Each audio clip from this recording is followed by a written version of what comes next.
The New York Times headline from 1977, 42 years ago, the New York Times posted an article entitled CIA Data Shows 14-Year Project on Controlling Human Behavior. Thanks for tuning in to Hard News TV 2. I'm your host, Terry Lynn, and this is the channel where truth is like archaeology, and every day we're digging for it. Today is July 1st, 2019, and you don't think that the U.S. government has perfected in 42 years how to control human behavior, from light flickering on commercials and TV shows and sounds, and even in policy and politics? You don't think labeling things hate crimes is not controlling human behavior and putting a negative tag on human behavior? Let's get into this. This is a digitized version of an article from the Times print archive before the start of online publication in 1996, 20 years before. To preserve these articles as they originally appeared, the Times does not alter, edit, or update them.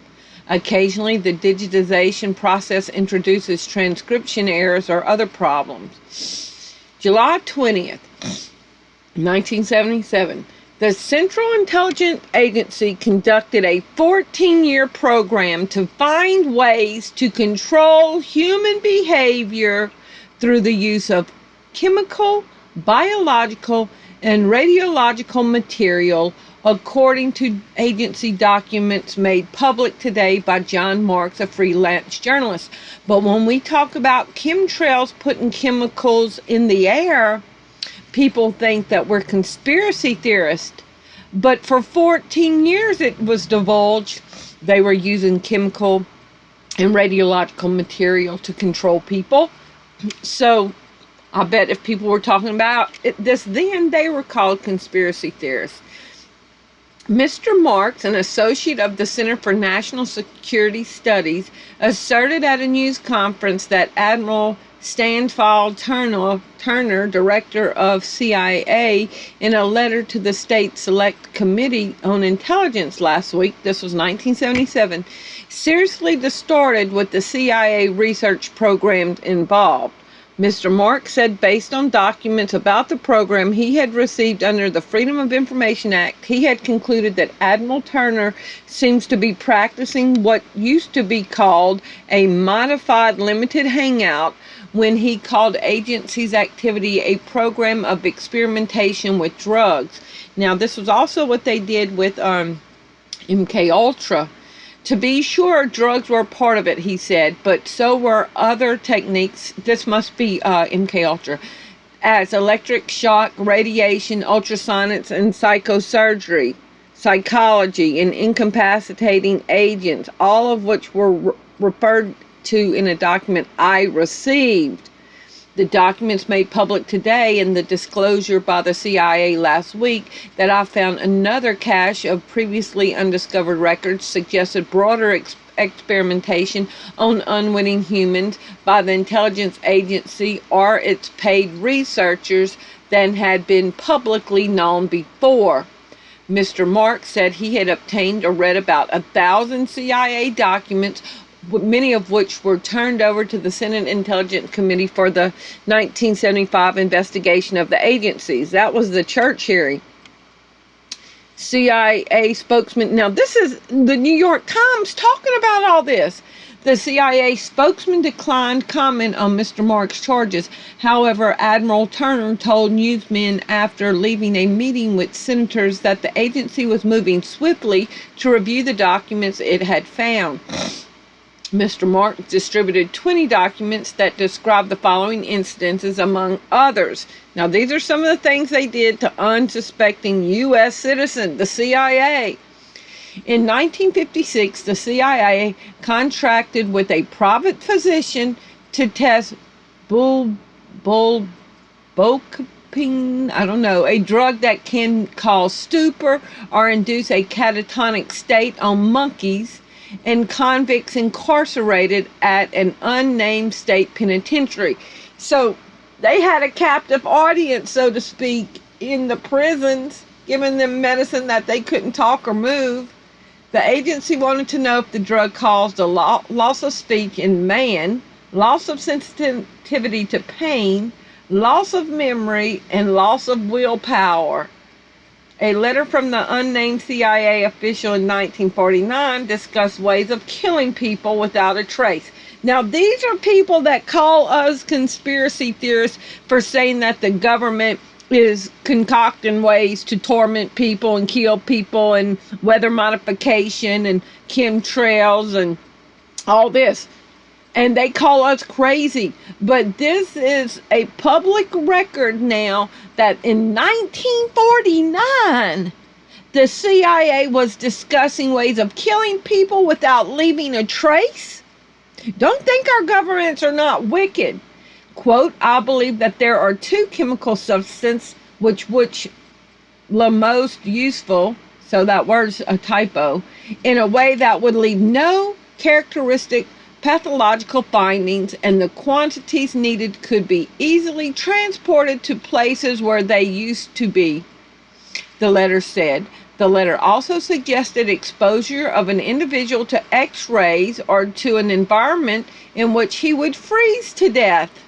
If these methods were too difficult, two methods needed no special equipment, the letter said, would be to smother the victim with a pillow or strangle him with a wide piece of cloth, such as a bath towel.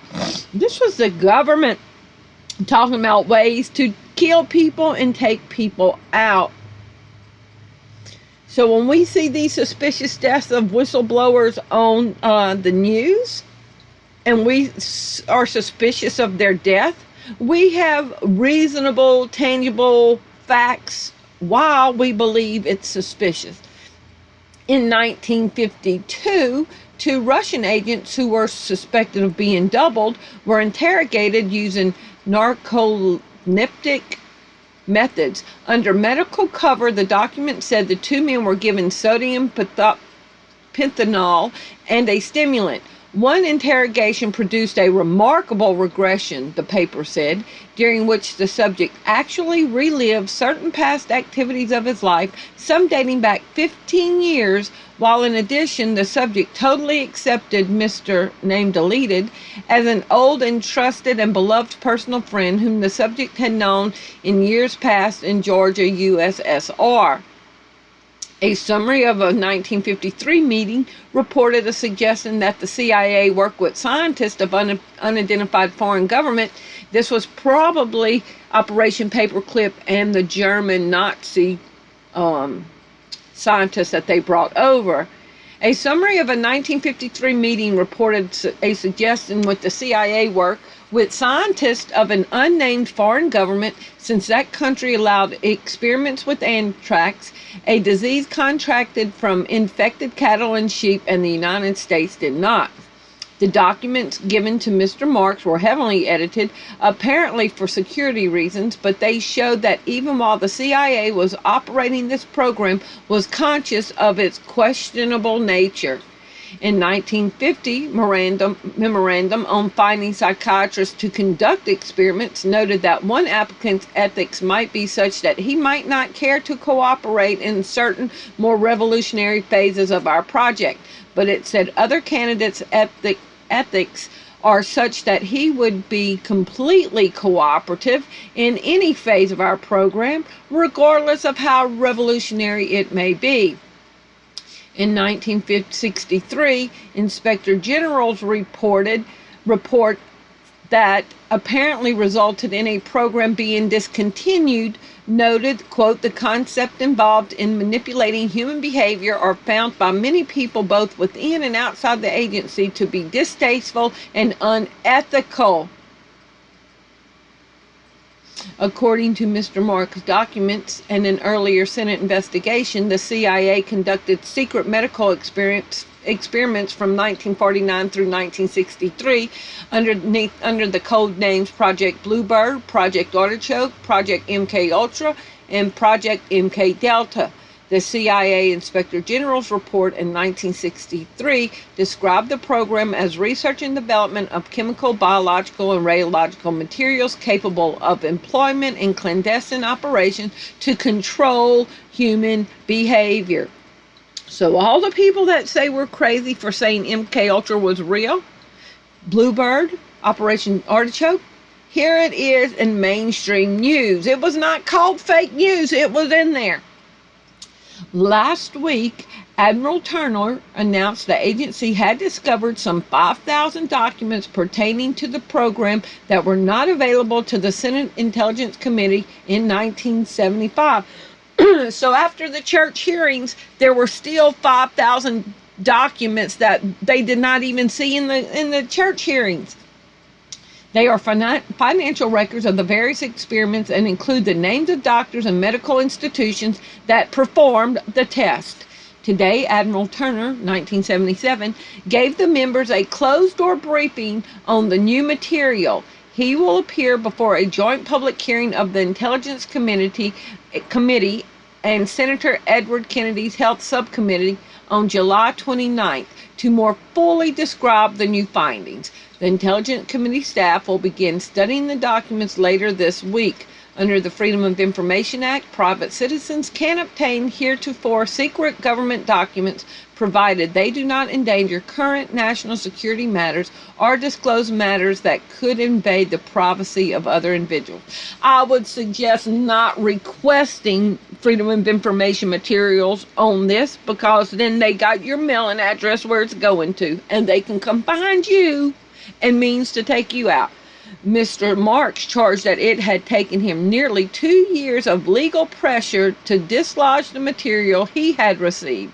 He said he had been promised the additional 5,000 documents before the end of the month. So I just wanted to bring y'all this.